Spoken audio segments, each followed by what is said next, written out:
The last 24 hours changed the operational character of this conflict in ways that 13 days of prior escalation did not fully prepare for. This is not an incremental development, it is a structural one. Overnight, a coordinated assault unfolded across 3 separate theaters simultaneously. A strike reached the town of Saya in the lower Galilee region of northern Israel, not a border community, not a settlement in the immediate vicinity of Lebanon, but considerably deeper into Israeli territory than the geographic boundaries that have historically defined cross-border strike parameters. 58 people were confirmed wounded according to ambulance service reports on the ground. A United States Air Force refueling tanker was destroyed over Iraq with 4 crew members reported killed, and a drone struck a French military installation in Erbil, the capital of Iraqi Kurdistan, killing 1 French soldier and wounding several others. 3 strikes, 3 separate countries, 3 distinct target categories: Israeli civilian population, American air mobility assets, and French military personnel, all within a single 24-hour window, all claimed by Iranian-aligned forces. All occurring on the same night, the IRGC announced 5 consecutive hours of continuous fire against more than 50 Israeli targets. This is not a coincidence. It is not a series of independent operational decisions made by separate actors without coordination. It is a saturation strategy being executed across multiple simultaneous axes, and what it reveals about the architecture of this conflict carries more analytical weight than any individual development of the previous 2 weeks. The location of the strike matters beyond the casualty count it produced. Asiyah sits in the lower Galilee, well inside the territory that traditional implicit boundaries had placed beyond the operational parameters of cross-border strikes. The images circulating from the site told a different story than the official characterization of successful interception. The Israeli public spending the night in bomb shelters across the country experienced the reality of that discrepancy directly, regardless of what the official damage assessment said. The progressive dissolution of those unwritten boundaries, the implicit limits that once kept this conflict contained within certain geographic and target category thresholds, has been underway since the February 28 opening strikes. What remained of those limits after the killing of the supreme leader appears to have been formally abandoned in the operational planning that produced last night's assault. 5 hours of continuous fire against more than 50 targets requires a level of coordination, logistics management, and sustained operational tempo that is structurally incompatible with a force operating at the degraded capacity that American officials have been publicly describing. The Secretary of Defense stated the day before these strikes that Iran had been reduced to a fraction of its former capability, its navy gone, its military infrastructure dismantled, its missile stockpiles critically depleted.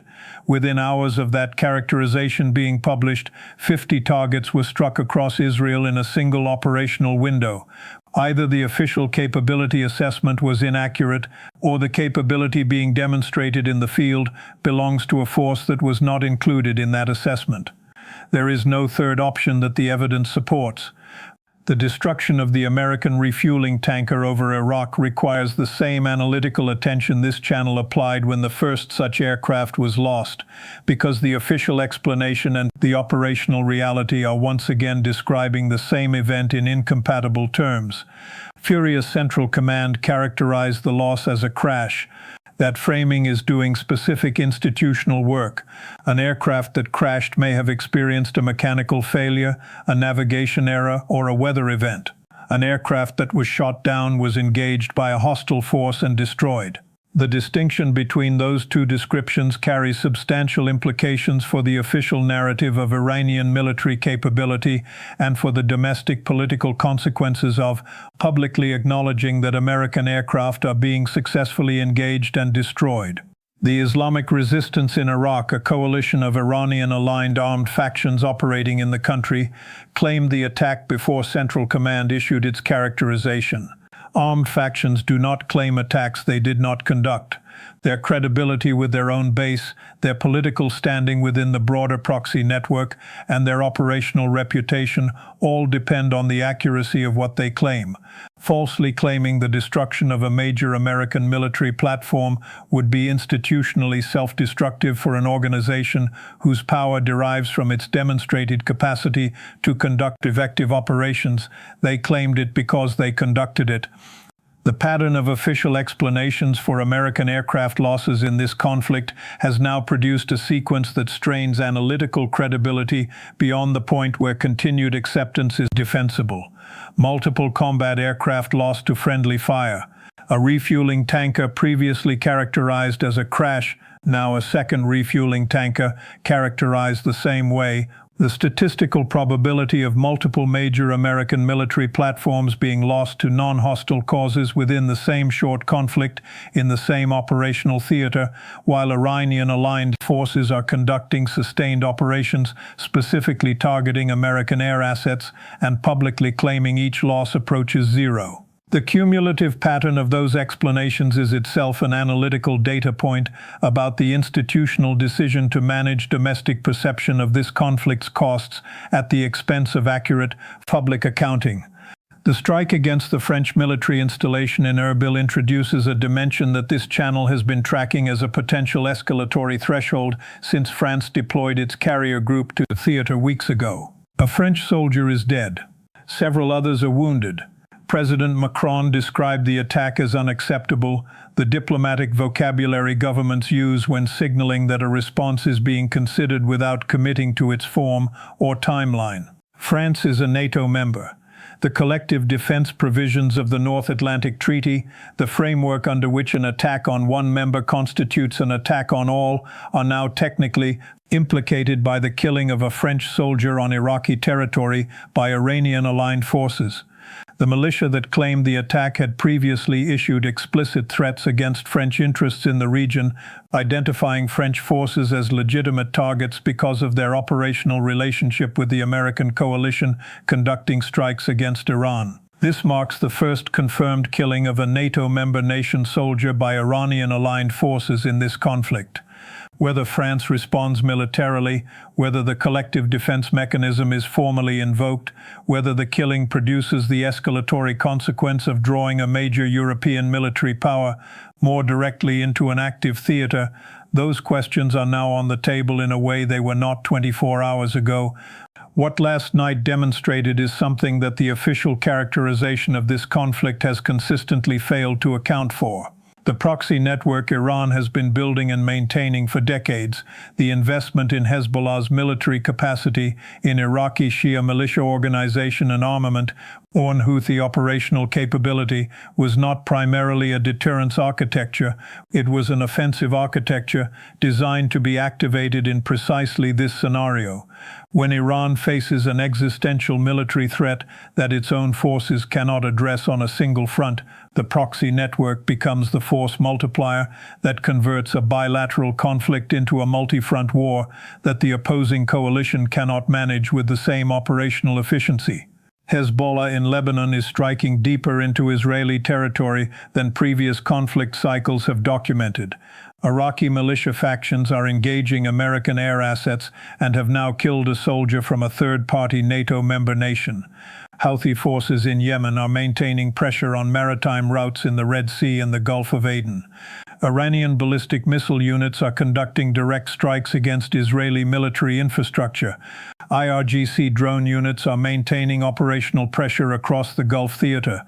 The coordination between these components, demonstrated by the simultaneous timing of last night's strikes across three distinct theaters, reflects a level of command, control, and communications integration that the official characterization of Iranian military capability as degraded and approaching exhaustion cannot account for.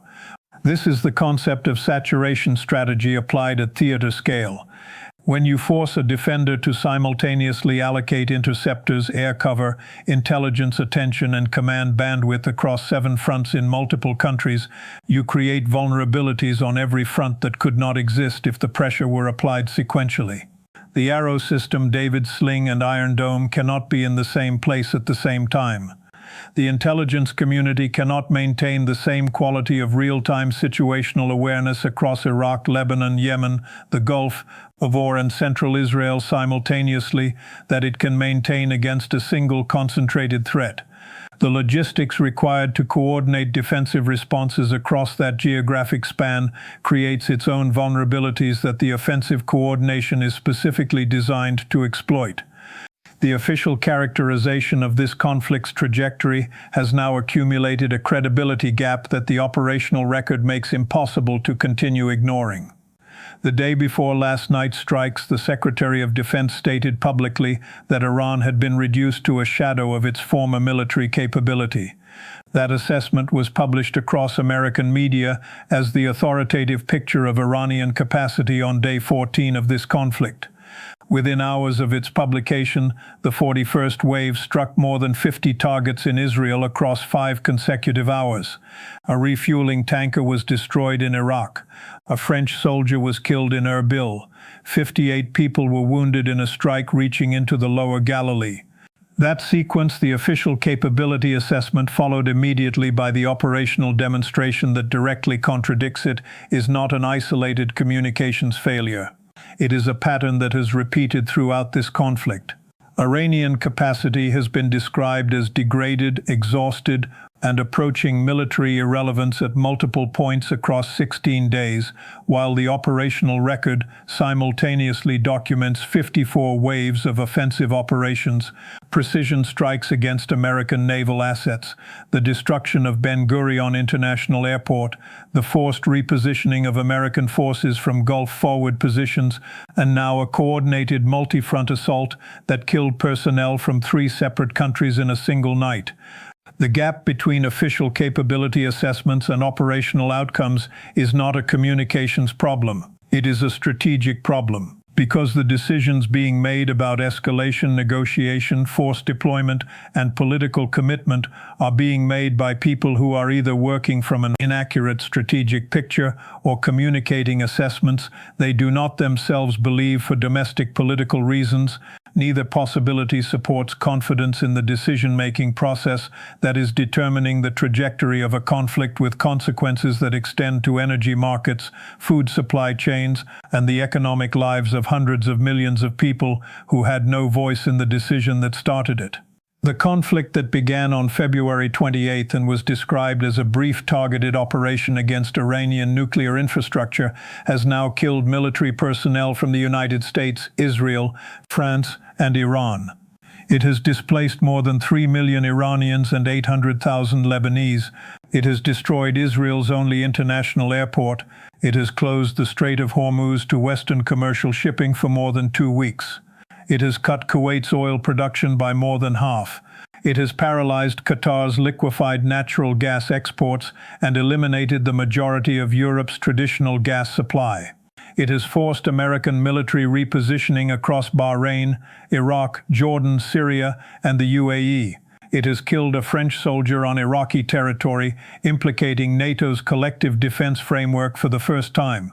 And it has produced no declared objective achieved, no ceasefire framework, no functioning exit strategy, and no honest public accounting of what it has cost or what it has produced. The unwritten rules are gone. The assumption that proxy forces would be constrained by their patrons' interest in avoiding direct NATO member casualties is gone.